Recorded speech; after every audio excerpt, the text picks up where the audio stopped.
Assalamualaikum warahmatullahi wabarakatuh. Selamat malam, perkenalkan, kami dari kelompok 3 akan mempresentasikan materi perbedaan SQL dan NoSQL. Saya Dika Niola Dika Saputra dengan NPM 19428805. Materi pertama yang bakal saya bahas adalah dari segi bahasanya. Ada 4 materi lain yang nanti akan dibahas oleh teman-teman saya. Dari segi bahasa sendiri, SQL itu merujuk pada bahasa query. Perbedaan antara SQL dan NoSQL yang langsung dapat dilihat adalah bahasa query dari masing-masing database-nya. Bahasa SQL adalah bahasa query yang terstruktur. Hal ini menyebabkan SQL menjadi agak terbatas. SQL mengharuskan kita untuk menentukan skema dalam bangun struktur data, bahkan sebelum kita membuat database tersebut. Data kita harus mengikuti struktur yang sama setelah database dibuat. Oleh karena itu, kita dituntut untuk merencanakan secara matang dan berhati-hati dalam mengeksekusi data. Contohnya tabel mahasiswa pada DB akademik, di mana setiap datanya memiliki jumlah kolom yang sama, walaupun bisa dilihat di data dengan nama test insert untuk kolom NIM dan alamatnya kosong.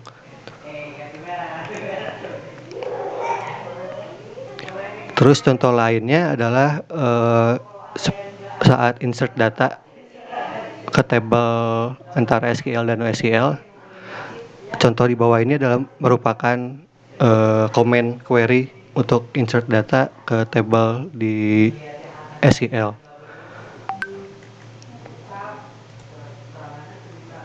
Selanjutnya di bagian NoSQL-nya, database NoSQL tidak memiliki skema, setidaknya skemanya dapat berubah-ubah dan tak terstruktur. Selain itu, data NoSQL dapat disimpan dalam berbagai cara, baik itu graph-based, document-oriented, column-oriented, atau yang terorganisir dengan baik seperti key value. Fleksibilitas ini memungkinkan kita untuk membuat dokumen terlebih dahulu sebelum perencanaan matang dan menentukan struktur terlebih dahulu. Kita juga bisa menambah isian secara dadakan serta menerapkan sintaks yang berbeda-beda dalam setiap database. Contohnya pada koleksi mahasiswa, data mahasiswa dengan nama Raizal memiliki 3 field lain selain nama, sedangkan data dengan nama test insert hanya memiliki 1 field lain selain nama. Kalau tadi yang di SQL, kolomnya harus tetap ada untuk yang NIM dan alamat. Tapi kalau di NoSQL bisa diisi kolom nama saja. Untuk perintahnya pun di NoSQL berbeda. Penulisannya sangat beda dengan yang MySQL. Seperti yang terlihat di gambar di bawah ini. Ya, selanjutnya skalabilitas akan dijelaskan oleh rekan saya yang lain.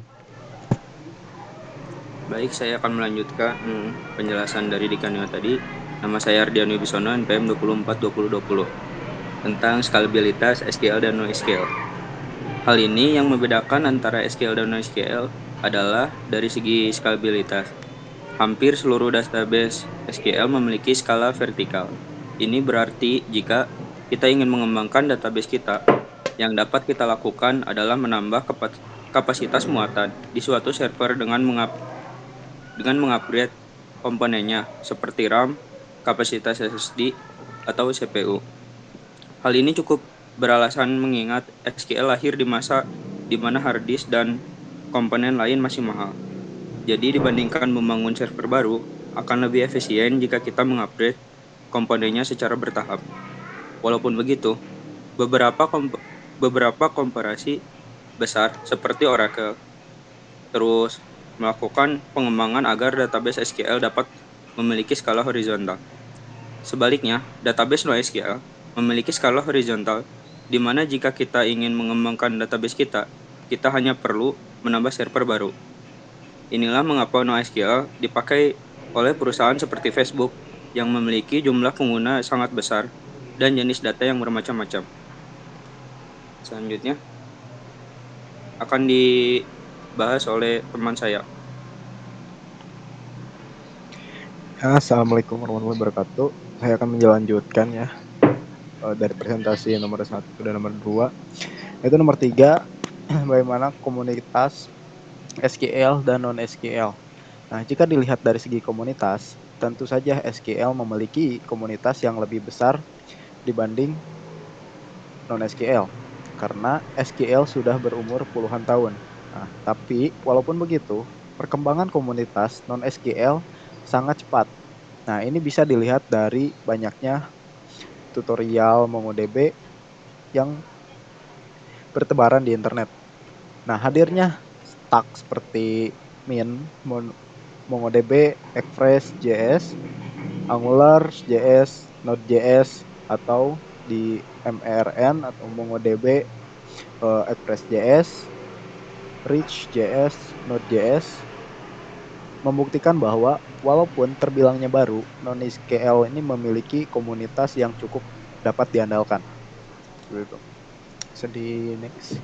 Nah, untuk selanjutnya dijelaskan oleh rekan saya tentang aplikasinya. Terima kasih.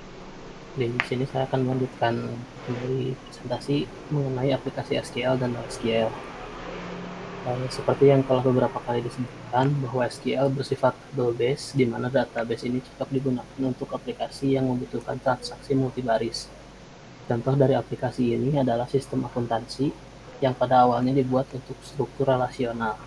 Sedangkan untuk NoSQL, database jenis ini cocok digunakan untuk database yang membutuhkan dataset yang besar seperti big data.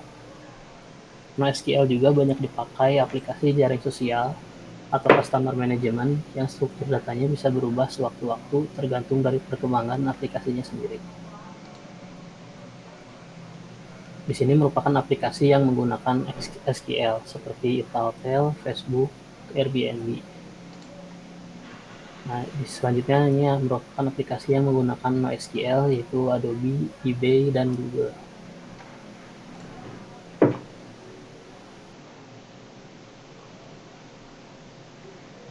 Ya, jadi di akhir materi ada sedikit quotes dari Bill Gates yang tuliskan setiap orang selalu takut pada perubahan. Bukankah orang-orang merasa takut pada listrik ketika listrik baru pertama ditemukan? Jadi artinya teknologi selalu berkembang setiap tahunnya. Tidak perlu ditakuti, tapi perlu tetap dipelajari.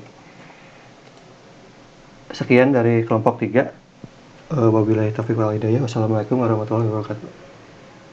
Waalaikumsalam warahmatullahi wabarakatuh.